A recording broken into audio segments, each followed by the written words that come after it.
Buenas tardes, señoras, señores y jóvenes hombres y mujeres. Hoy día 3 de enero del 2016 me presento ante ustedes. Soy el abogado César Javier Ojeda Cifuentes, con más de 40 años de ejercicio profesional, cuya versación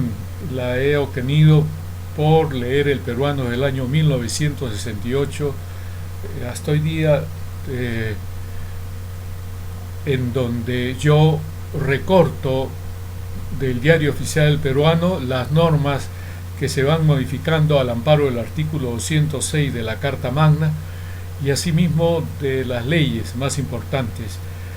que es la primera fuente del derecho. La segunda fuente, que es la jurisprudencia, por ello yo recorto las sentencias de casación de la Corte Suprema de la República y asimismo las sentencias de los 7 procesos constitucionales del Tribunal Constitucional. Y por último, la tercera fuente, que es la doctrina, yo recorto la opinión de las abogadas y abogados especializados en cada área del derecho. El día 10 de abril del 2016, usted señora, usted señor, usted joven, hombre o mujer del Perú, vamos a elegir con nuestro sufragio o voto quién va a tener la presidencia del Perú y quiénes van a ser los congresistas del Perú, en donde los peruanos y peruanas tenemos un exacto conocimiento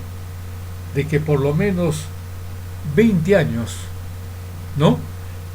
hay una gran corrupción en el Perú, de militares, de policías, de jueces, de fiscales, de miembros del Consejo Nacional de la Magistratura, de ministros de Estado, de delincuentes, que pese a que han cometido delitos, no les pasa nada, de universidades que se han creado sin que se preste una educación de calidad, en donde sus dueños se han vuelto millonarios porque en estas universidades no pagan impuestos. Por ello el Perú es un mundo gobernado por la delincuencia. No hay seguridad. Usted señor, usted señora, usted joven, hombre o mujer, ve policías en los lugares donde trabaja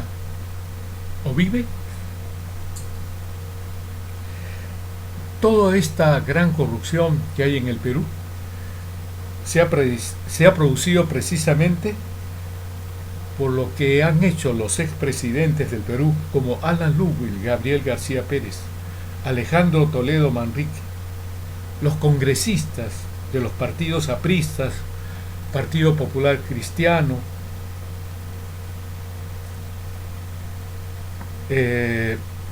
también los de Peruanos por el Cambio, Alianza para el Progreso, Solidaridad Nacional, y primeras damas como Keiko Fujimori, quien con sus hermanos pagó sus estudios en las universidades de Norteamérica,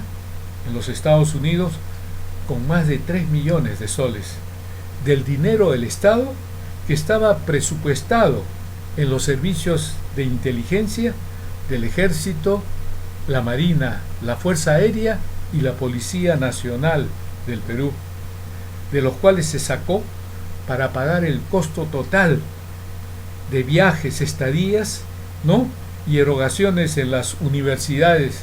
de Norteamérica, de Keiko Fujimori y de sus 3 hermanos, Hiro, Sachi y Kenji, o de ministros, como el caso de Pedro Pablo Kuczynski Godard, ministro de Energía y Minas en el segundo gobierno de Belaúnde Terry, así como ministro de Economía y Finanzas y presidente del Consejo de Ministros durante el gobierno de Alejandro Toledo Manrique, o como el caso de César Acuña Peralta, dueño de las universidades César Vallejo, Universidad Señor de Zipán y la Universidad Autónoma del Perú, congresista de la República, elegido por el Departamento de la Libertad entre el 2000 y 2006, alcalde de la ciudad de Trujillo entre el 2007 y 2014, y entre enero y octubre de 2015, gobernador regional de la Libertad, que tiene 80 procesos penales judicializados, independientemente de que en 1989, por lo que salió en el Diario Popular, embriagó a una adolescente de 16 años, la violó, la embarazó, y como dice su esposa,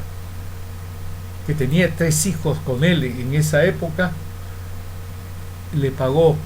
una casa para que esta adolescente, que ya ahora es mayor de edad, y sus familiares se callaran. También hay videos donde en una fiesta que organiza como alcalde de Trujillo aparece besando apasionadamente en la boca a una de las funcionarias de esta entidad edilicia. El caso es de que el pastor Lai, increíblemente, ¿no?, ante estos hechos no ha renunciado y ha sido presidente de la Comisión de Ética del Congreso. Estos hechos han debido mover a Víctor Lai, creo que así se llama, a renunciar a la postulación a la vicepresidencia por el partido de César Acuña Peralta, Alianza para el Progreso. Los evangélicos, como este pastor, creo que carecen de ética. Son cómplices de la gran corrupción que hay en el Perú. O sea, no me hablen los evangélicos que son unos dechados de virtudes. Esta es una muestra inequívoca de que no lo son. Estos 5 candidatos de la derecha, Keiko Fujimori, Pedro Pablo Kuczynski Godard, César Acuña Peralta, Alejandro Toledo Manrique y Alan Ludwig Gabriel García Pérez, son los dueños, gerentes y personal de dirección y de confianza de las empresas millonarias, gasíferas, petroleras, mineras, bancarias, productoras de alimentos industrializados, de medicamentos o AFP, son las que quieren que alguno de estos 5 postulantes a la presidencia del Perú sean los que lleguen a ser presidentes del Perú y congresistas, para mantener la corrupción, por medio de la cual obtienen la aprobación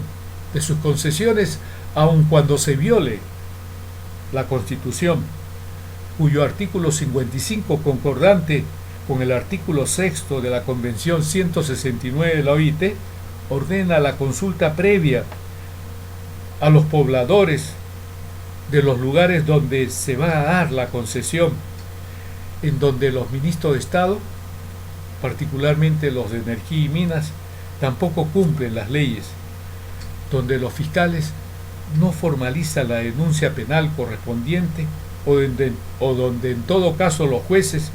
no abren instrucción, pero sí lo hacen con los nativos de Bagua, cuya reclamación durante mucho tiempo se apoya precisamente en esta norma constitucional y en dicha convención internacional de la cual el Perú es Estado miembro. Esta reclamación de los nativos de Bagua era tan legítima que el Congreso, compuesto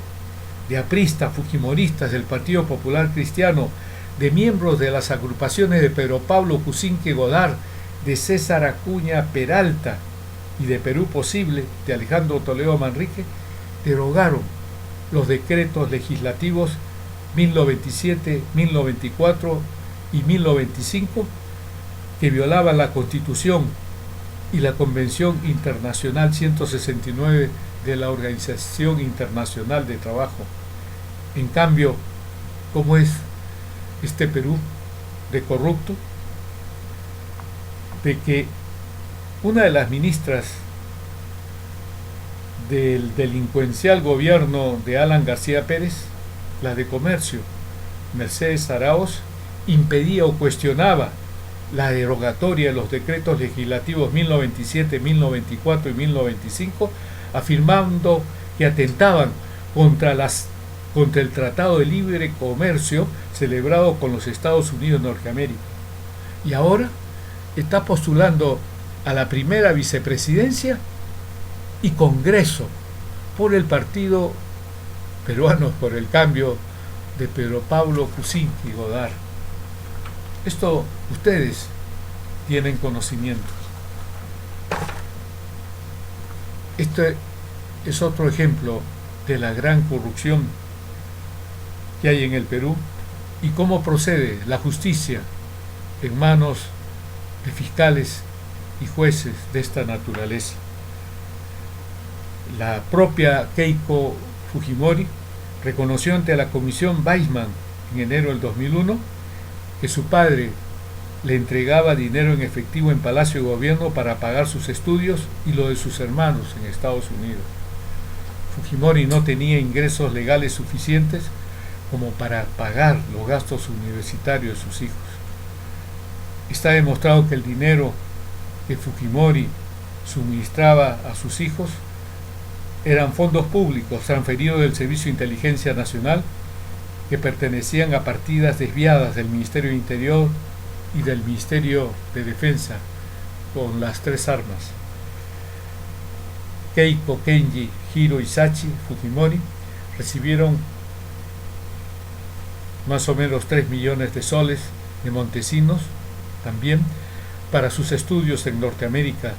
por lo que son cómplices del delito de peculado según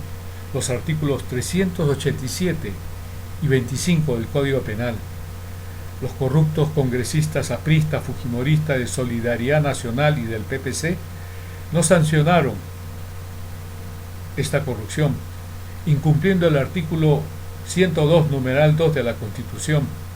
lo mismo que la Fiscalía de la Nación, según lo que le ordena el artículo 159 de la Carta Magna. Estos actos son corruptos según el artículo 6 de la Convención Interamericana contra la Corrupción. Precisamente, Keiko Fujimori, quien ha cometido delito peculado en la condición de cómplice, situación que los artículos 387 y 25 del Código Penal la comprenden por los actos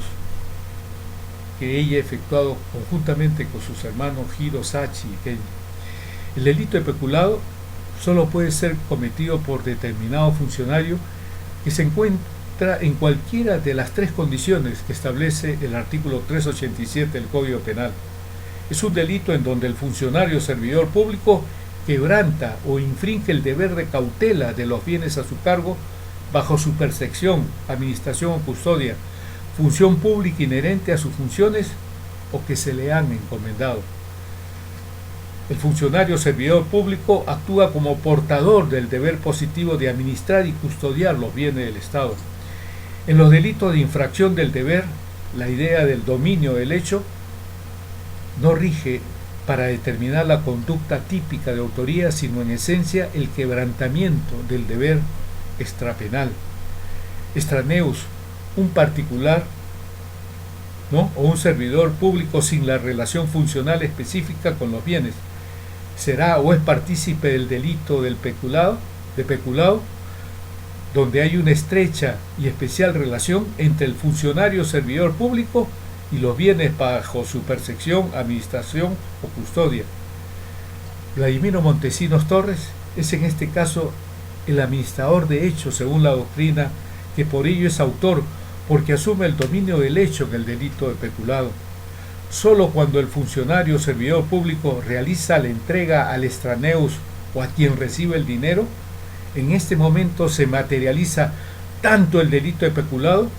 como la participación del cómplice que se beneficia con el dinero del Estado. El delito de peculado con tercero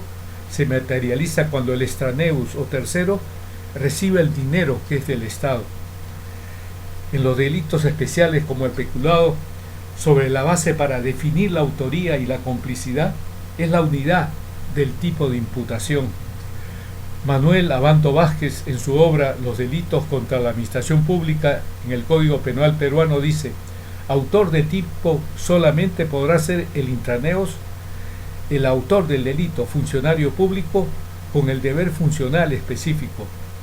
Los extraneus participantes serán siempre partícipes del delito especial, hayan tenido o no el dominio o condominio funcional del hecho. El Congreso, conformado por corruptos apristas y sus aliados los fujimoristas, los de Solidaridad Nacional, del PPC y del UPP, como los fiscales que han intervenido en estos casos y la misma fiscal de la Nación, Gladys Margot Echaíz Ramos, cuyo esposo es aprista, teniendo en cuenta que la candidata Keiko Fujimori Iguchi por Fuerza Popular recibió el mencionado dinero de Vladimiro Montesinos Torres, como este delincuente señala y le hizo recordar a Keiko Fujimori cuando le contesta a Keiko Fujimori, la cual había indicado en relación a las declaraciones efectuadas por Montesinos que éste estaba aburrido por estar encarcelado, a lo cual responde Montesinos que más aburrido estaba cuando iba a dejarle el dinero para sus estudios en Boston en calidad de extraneo, ya que la doctrina, que es lo que enseña los jurisconsultos en materia penal, es el nombre que dan de quienes los cómplices de este delito de peculado reciben el dinero del Estado. Intraneus es la denominación de quien da el dinero del Estado, o sea, Vladimiro Montesinos Torres, asesor de Alberto Fujimori, presidente del Perú en la época de la entrega del dinero a sus 4 hijos.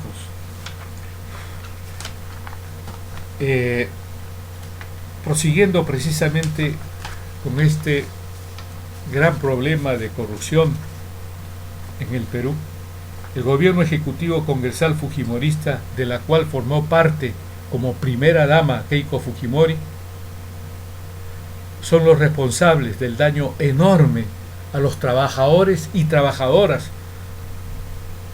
ya que los legisladores fujimoristas, como Luz Salgado, que tenían la mayoría en el Congreso en esa época, dieron en contra de los derechos de los trabajadores la ley de creación de la ONP, entidad cuya función es impedir que los trabajadores y trabajadoras no cobren sus pensiones, habiendo para ello contratado a abogados y abogadas para obstaculizar el pago de su pensión. Tan cierto es que el Tribunal Constitucional en una sentencia ordena que se sancione a los abogados de la ONP por haber mentido en los expedientes. Increíble, por Dios. Entonces, más aún, en la Constitución de 1993 se instaló el despido arbitrario, con lo cual una inmensa cantidad de trabajadores y trabajadoras fue despedido. Los legisladores fujimoristas como Luz Salgado nunca cumplieron con el mandato de la Constitución en su artículo 102, numeral 2, de respetar la Constitución y hacer efectiva la responsabilidad de sus infractores y de sancionar a los que delinquían, como el caso de las drogas que se encontraron en el barco de la Armada Peruana y el avión presidencial, y muchos casos más de enriquecimiento ilícito, como la de los tíos y tías de Keiko Fujimori, con el dinero robado de las donaciones aportadas por los japoneses y japonesas, por cuyo motivo la esposa de Alberto Fujimori, Susana Iguchi, denunció estos hechos a la opinión pública, por cuya razón fue desnudada, aplicándosele electroshock y otras torturas, que Keiko Fujimori nunca se opuso. Peor aún, Pese a esto que es tan grave, reemplazó a su madre como primera dama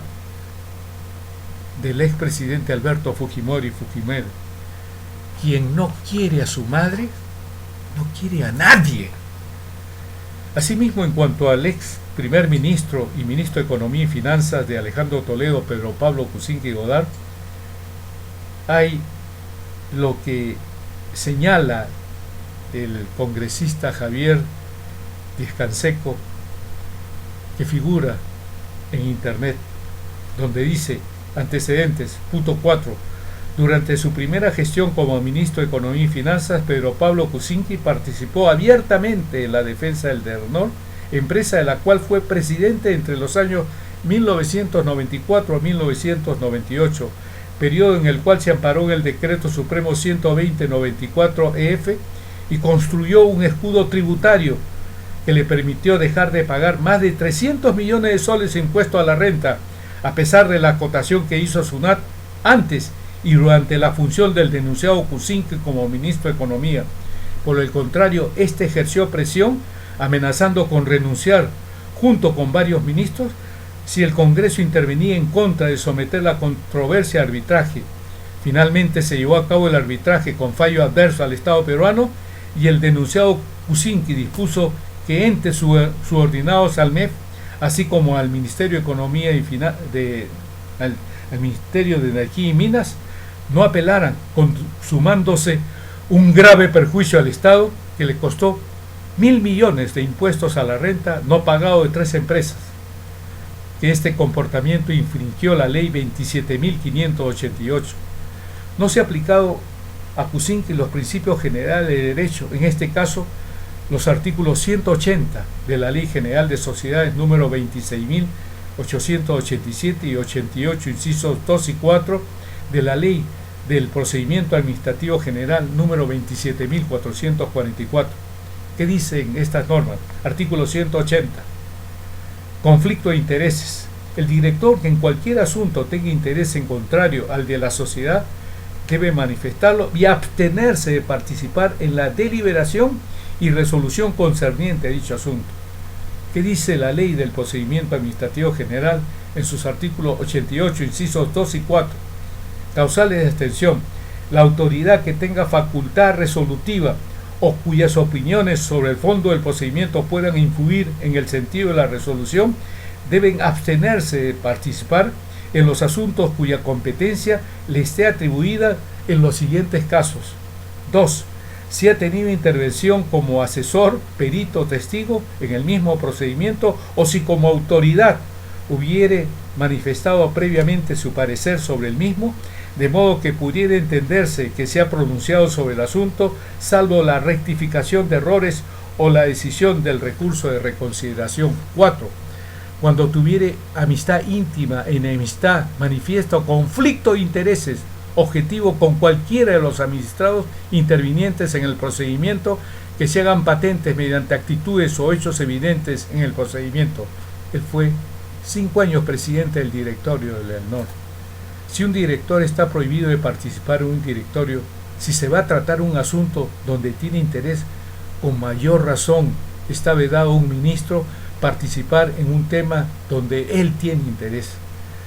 Las continuas roturas del gasoducto de Camisea imponen que el Estado resuelva el contrato según los artículos 1150, inciso tercero, y 1371 del Código Civil. Lo digo porque él participó en este asunto del gas de Camisea. Artículo 1150. El incumplimiento de la obligación de hacer por culpa el deudor faculta al acreedor, o sea, al Estado, a optar por cualquiera de las siguientes medidas. Numeral 3. Dejar sin efecto la obligación. Artículo 1371. La resolución deja sin efecto un contrato válido por causal sobreviniente a su celebración. En el Diario de la República del 7 de marzo del 2006 se lee algo grave del primer ministro Kuczynski, que trabajó entre el 2003 y 2004 para las empresas que tienen vinculación con la empresa transportadora del gas, lo cual es otro caso de evidente conflicto de intereses, por lo que cabía su interpelación y posterior censura en virtud a los artículos 131 y 132 de la Constitución. Pedro Pablo Kuczynski Godard es un ejemplo cómo actúan los que son socios, representantes, asesores o profesionales de las grandes empresas. No pueden ir contra ellas por su vinculación. ¿Han entendido ustedes? Es un gran lobista. En el semanario Hildebrand en su edición del viernes 4 de febrero del 2011, en la página 2, se indica que en el informe confidencial número 240 de la Contraloría General de la República, la concesión del gas de Camisea fue una estafa, ya que cuando la Comisión de Investigación de la Contraloría pide la documentación para analizar el proceso de negociación de la entrega del lote 56 en los archivos de Petroperú, no existe ningún documento, no hay un acta sobre los acuerdos tomados al respecto. El gerente general de esa época, Rodolfo Stumple Guimaraes, manifiesta textualmente: en mi opinión, guardar toda esa documentación solo habría servido para eternizar polémicas. No existe un informe económico sobre los contratos de extracción, de producción y de transporte del gas de Camisea. No existe un documento técnico que sustente en qué se basó la Comisión de Negociación de Perú Petro para aceptar 37,4% de las regalías. Tal informe de la Contraloría de la República señala, como puede notarse, no se indica cómo se obtuvieron los valores en materia de consulta, mencionándose únicamente que fueron asumidos sobre la base de la experiencia profesional del grupo negociador, lo cual atenta contra la legislación vigente y los intereses del Estado. En este contrato los beneficiarios son Pluspetrol, Unoil, SK Corporation, Tecpetral y Sonatrach. En este contrato se permite al contratista mantener la propiedad de algunos bienes e instalaciones que deberían pasar a la propiedad del Estado una vez terminado la vigencia del contrato. En términos de inversión, en lugar de compromiso de inversión, se convino en que las petroleras tuvieran programas mínimos de desarrollo. En este informe, como lo hace la Contraloría, cuando encuentra responsables de acuerdo con la Ley Orgánica del Sistema Nacional de Control y de la Contraloría, Ley 27.785, también hay, en el caso del expresidente del Perú, dos acciones ilícitas del expresidente del Perú, Alan Ludwig, Gabriel García Pérez, y de sus congresistas apristas, los cuales fueron cometidos como presidente del Perú en el periodo 1985-1990 y 2006-2011. El primer gobierno de Alan Ludwig y Gabriel García Pérez, con sus congresistas que tenían mayoría, porque era presidente del Senado Jorge Lozada Estamburi y presidente de diputados de la Cámara de Diputados Luis Alba Castro, se derogó la ley, mejor dicho, a través de la ley 24.801, publicada en el Diario del Peruano el 14 de mayo de 1988, que eliminó las disposiciones que permitían al Estado fiscalizar la corrupción, ya que con el artículo 7º de esta ley 24.801 se derogó el decreto ley 17.095 y el decreto supremo 140 cc del 17 de agosto de 1963 con valor de ley según el artículo primero del decreto ley 17.095. Estas normas derogadas permitían un riguroso control del enriquecimiento ilícito no solamente del funcionario público, sino de su cónyuge o hijos, ya que la declaración del funcionario debía incluirlos. El abogado tributarista de Alan García, Alberto Quimper Herrera, cuando estuvo encarcelado por los delitos relacionados con los petroaudios, dijo que la plata de García Pérez lo tenía su esposa Pilar Nores. Es decir, estas normas derogadas permitían al Contralor General de la República levantar el secreto bancario y también la reserva tributaria. ¿Cuántos presidentes de la República, cuántos congresistas, cuántos ministros de Estado, cuántos militares, cuántos policías, cuántos jueces, cuántos fiscales estuvieran procesados, sentenciados y encarcelados ahora? Este ataque a la lucha contra la corrupción lo impidió esta ley 24801, publicada el 14 de mayo de 1988, con la mayoría absoluta en el Congreso por los senadores apristas y por los diputados apristas, y por la abstención del presidente de la República, Alan Lube y Gabriel García Pérez, de que esta ley violaba la Constitución, impedía la lucha contra la corrupción. Usted, señor, usted, señora, usted joven que se está enterando de esto, podía votar, sufragar por Alan Lube y Gabriel García Pérez, o por sus congresistas como Mauricio Mulder, abogado, o Javier Velázquez Quesquén, o Luciana, no me acuerdo en este momento, Luciana Romero, creo, o algo así por el estilo. Apristas que han conseguido instalar y que siguen instalando, como lo han hecho con Ángel Henry Romero Díaz, personero del APRA, quien fue destituido y fue repuesto nuevamente. ¿Por qué?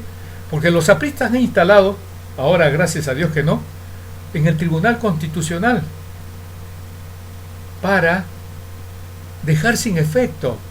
una resolución que instituye a Ángel Henry Romero Díaz, que ha permitido que fiscales supremos como Gladys Marcot Echaíz y Tuco Peláez Bardales, en lugar de iniciar un proceso por peculado a los 4 hijos de Fujimori, iniciaron delito de enriquecimiento ilícito que solamente puede ser imputado o atribuido a funcionarios públicos. Ni Kenji, ni Hiro, ni Sachi, ni Keiko han sido funcionarios públicos. Entonces, debo decir también que el Poder Judicial, con el Ministerio Público, con un dictamen de la Fiscal Suprema Nelly Calderón y con un informe final que lo voy a leer ahora rápidamente, si lo puedo eliminar, dice así, con fecha 25 de marzo de 1996, el informe final del juez supremo Hugo Sibina Hurtado, declarando la responsabilidad penal de Alan Lube y Gabriel García Pérez en varios delitos, por lo cual este expresidente del Perú se fugó a Colombia y luego a París, volviendo cuando, como abogado ya sabía, ya habían prescrito estos delitos. Dice acá en el informe, señor presidente, que el suscrito, designado vocal supremo instructor, abre instrucción contra don Alan García Pérez, expresidente constitucional de la República del Perú, como instigador en la comisión de los delitos de colusión ilegal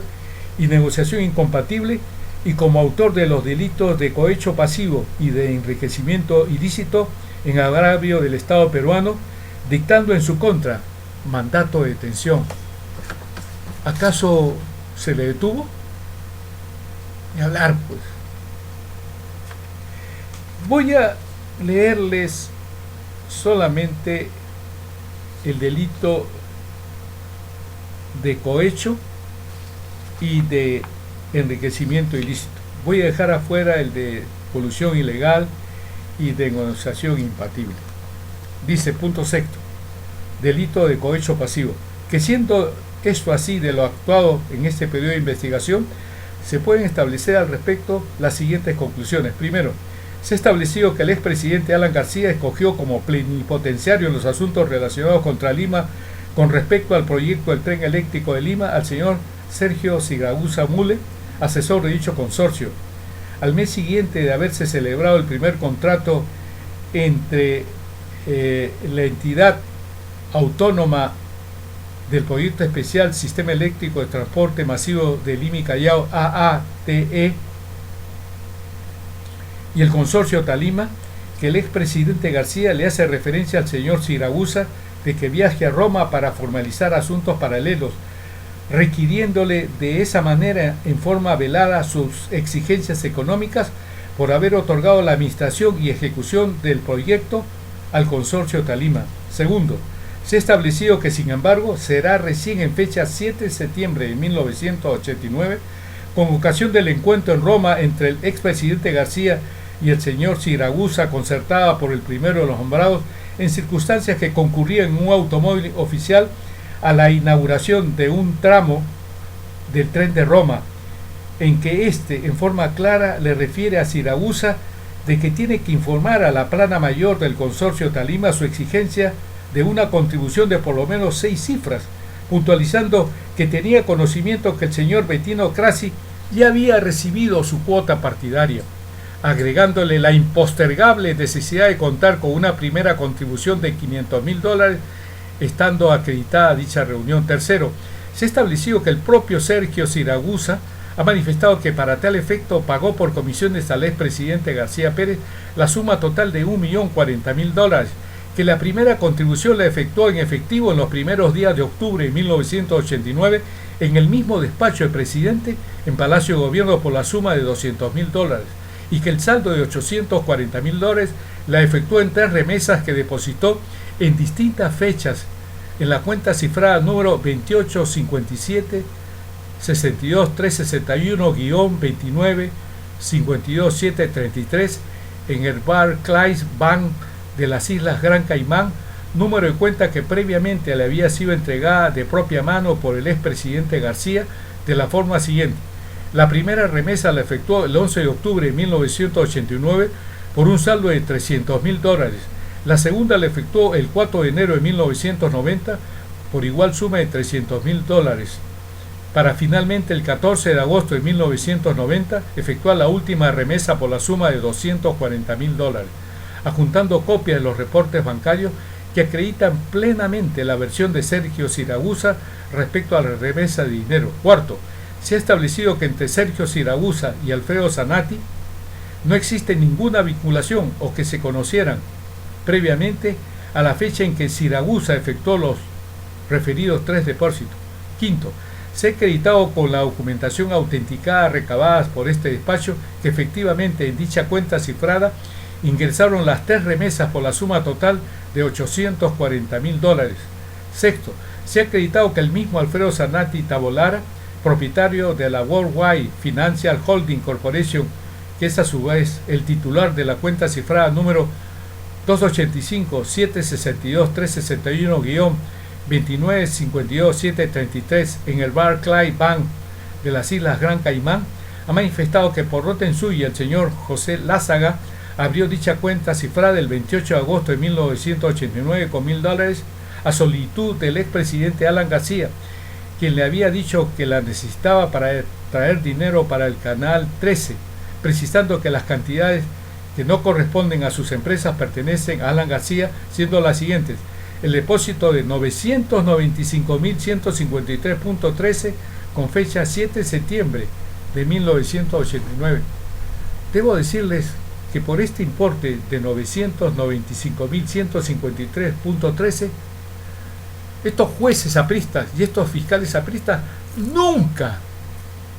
iniciaron una investigación que era aparte del $1.040.000 recibido por el consorcio Tralima. Sigo. Entonces, el depósito de $300.000 de fecha 12 de octubre del mismo año, el depósito de $1 millón ingresado el 16 de noviembre de ese año, tampoco sobre este $1 millón. Para eso están pues los jueces apristas y fujimoristas. Ustedes saben que entre los dos hay un contubernio terrible, ¿no? Verbigracia para haberlo salvado en el caso de Juan Díaz Dioses, ¿no? El caso de Julio Gagó Pérez, encontrado en una flagrancia terrible delictual, pero sigue como congresista de Fujimori. Y hay una multitud de casos en que apristas, fujimoristas de Solidaridad Nacional, Partido Popular Cristiano, verbigracia el caso de las muertes de los policías de los nativos de Bagua, ¿no? Que así funciona la corrupción en el Perú. Entonces sigo. El depósito de $300.000 ingresados el 4 de enero de 1990 y el depósito de 239.985 ingresado el 14 de agosto de 1900. ¿Por qué? Porque hicieron un pago con el saldo que era $15, algo de eso, ¿no? Que dan los $240.000 ingresado el 14 de agosto de 1990, evidenciándose que entre estos depósitos que pertenecían al procesado García, según lo dicho por Alfredo Zanatti, se encuentran las 3 remesas de dinero que había depositado Sergio Siragusa. ¿Por qué el Poder Judicial, con este informe, con estas pruebas, con estos documentos adjuntados en el expediente, nunca fueron investigados por el Poder Judicial y el Ministerio Público con apristas? Acuérdense que había un presidente del Poder Judicial, tío de Tula Benítez, Walter Vázquez Bejarano creo que era, y en el otro lado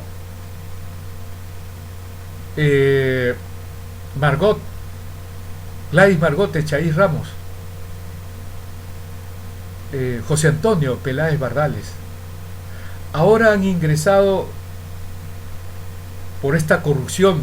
que hay en el Consejo Nacional de la Magistratura, cuyo presidente es el dueño de GACAL, que es la institución donde van todos los que van a postular a ser abogados, a ser jueces y fiscales, que pasan por el control del Consejo Nacional de la Magistratura. Han escuchado tremenda inmoralidad. Por eso es que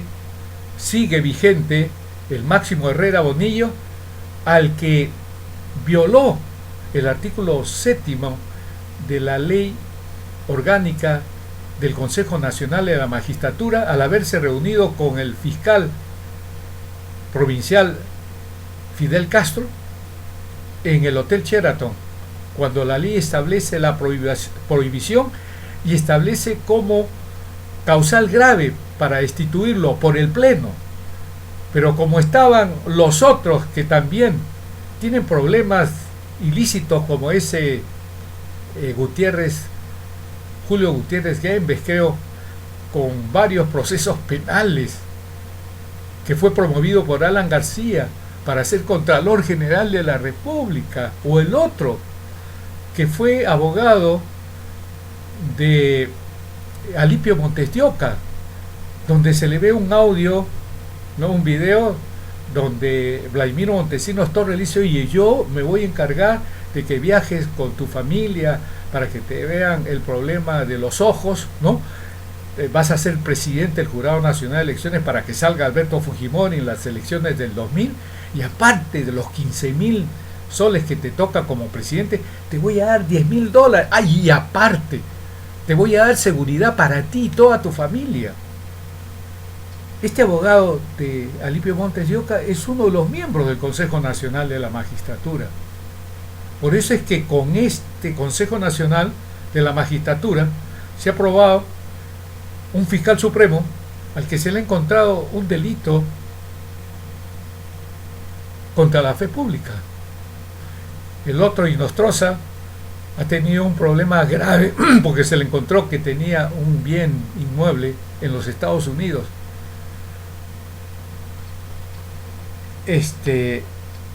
Séptimo, se ha acreditado con la declaración testimonial prestada por José Lázaga ante las autoridades de Miami, Florida, que admite haber consultado a la empresa Worldwide Financial Holding Corporation, corroborando así la versión prestada por Alfredo Zanatti ante este despacho y evidenciando que dicha cuenta cifrada fue abierta especialmente para recibir suma de dinero de terceras personas en favor del expresidente Alan García Pérez, entre ellas el depósito por la suma total de $840,000 que efectuó Siragusa para posteriormente transferirlas al Perú en favor de la empresa radiodifusora 1160, Canal 13. Yo le dije que yo tuve un problema,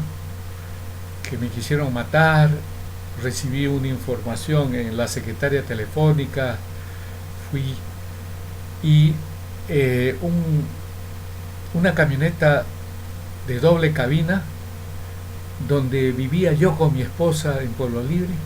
ahí se quedó sin nadie, como para decirme, oye,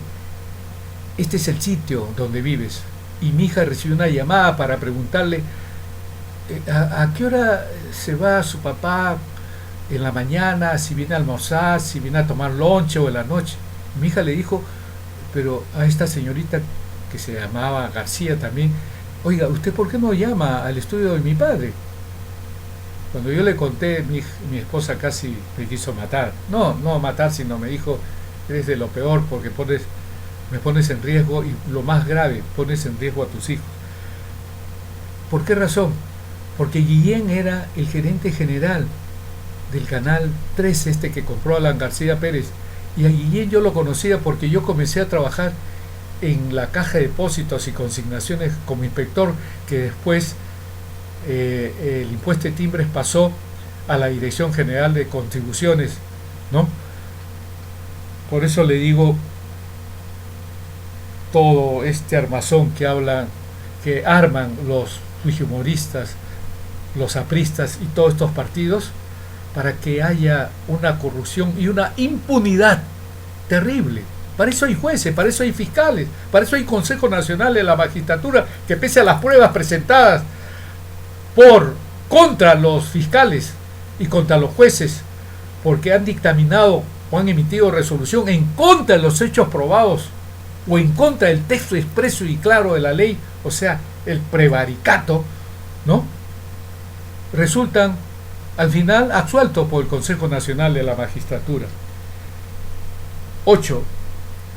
Se ha establecido de lo actuado que el total de 6.104.000 de movimientos que tuvo la referida cuenta, 2.835.138 pertenecieron a Alan García Pérez. ¿Ustedes creen que el Poder Judicial, con esta información de marzo de 1996, señalada en un documento de un juez supremo, fue investigado por los jueces y fiscales apristas o fujimoristas o de Solidaridad Nacional o el Partido Popular Cristiano? Ustedes saben que en el Diario de la República se ha establecido que todos estos partidos políticos tienen a sus militantes como jueces y fiscales. Esto es gravísimo. 9. Que está acreditada la vinculación económica entre el procesado Alan García Pérez y el referido Alfredo Zanatti, quien brindó al procesado el uso de la mencionada cuenta cifrada, la misma que viene desde el año 1987, cuando el expresidente favorece a Zanatti con el otorgamiento de dólares preferenciales al amparo del régimen de los dólares MU, beneficiándolo con el 88% de los dólares MU que el Banco Central de Reserva del Perú había otorgado al sector transporte y comunicaciones, por lo que el expresidente le requirió como contribución la suma de 1.250.000 y la adquisición del 66% de las acciones de la empresa radiodifusora 1161 Canal 3. ¿Se imaginan lo que está diciendo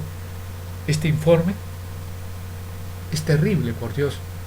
Acuérdense, para los jóvenes que recién van a votar, el dólar fue creado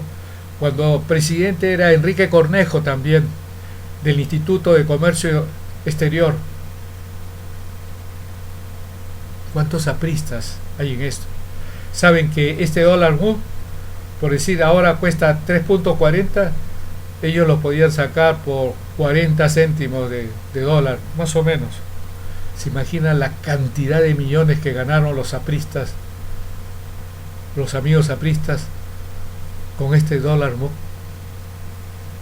10. Que sea acreditado con la documentación autenticada obtenida por autenticada, o sea, lo que vino de los Estados Unidos y todo lo demás, obtenida por este despacho, que desde la referida cuenta cifrada en Barclays Bank del Gran Caimán se han transferido suma de dinero a las mencionadas instituciones bancarias nacionales, Banco Internacional, Banco de Crédito, en favor de las empresas radiodifusora 1160 Canal 13, tal como lo había previsto y determinado el presidente Alan Lubbil Gabriel García Pérez. 11. Que sea acreditado con las declaraciones testimoniales de Bernardo Fernández y Abraham Zavala, que estos efectivamente recibieron los montos de dinero del extranjero remitidos por el señor Alfredo Zanatti, precisamente de la cuenta cifrada referida, así como también según lo manifestado por Bernardo Fernández, de que Alfredo Zanatti era un representante de Alan García y que actualmente ha llegado al convencimiento que el verdadero propietario del Canal 13 era el procesado Alan Lubbil Gabriel García Pérez. 12. Se ha establecido que el expresidente Alan García Pérez requirió como contribución a Alfredo Zanatti la suma de 1.250.000 por haberle facilitado la adquisición de dólares MUD para sus empresas aéreas. Era la empresa Fawcett que se enriqueció con esto. Y lógicamente el delito de enriquecimiento ilícito está probado también por lo que acabo de decir. Por eso dice este informe del juez instructor del juez supremo Hugo Sibino Hurtado: en consecuencia, se ha establecido que en autos, o sea, en los documentos del expediente, se encuentran acreditados los hechos delictivos imputados al procesado Alan Lubbil Gabriel García Pérez, opinando por su responsabilidad penal como instigador de la comisión de los delitos de colusión ilegal y negociación impatible, y como autor de los delitos de cohecho pasivo y de enriquecimiento ilícito en agravio ¿de quién? Del Estado peruano, o sea, de todos los peruanos. Porque yo he sido catedrático de Derecho Tributario en la Universidad Nacional Mayor de San Marcos en los programas de Ciencias Contables y Derecho en los años 1983 y 1987. El primer código tributario que lo hice el año 1974 es el primer código tributario que hay en lo que es ahora la SUNAT. Yo les digo lo siguiente, de que cuando usted señora, usted señor, usted joven, hombre o mujer, cuando usted compra un bien por $1, pongamos, usted paga de impuesto general a las ventas, ¿no?, el 18% que está contenido en este sol. Y así los miles de millones de operaciones que se realizan en el Perú, que sirven, por ejemplo, que este año hay un ingreso de cerca de 100.000 millones de soles para poder pagar al presidente Moisés Ollantumala, a los congresistas como Julio Gagó Pérez, Juan Díaz Dioses, Luz Salgado, ministro de Estado, como Octavio, era ministro de Energía y Minas, quien actuó en los casos estos de los lotes 3 y 4, Octavio Mayorga Alba, y de la constructora Odebrecht, con 10.400 millones que beneficiaron. ¿Acaso este Congreso ha investigado algo sobre esta gran corrupción? Entonces,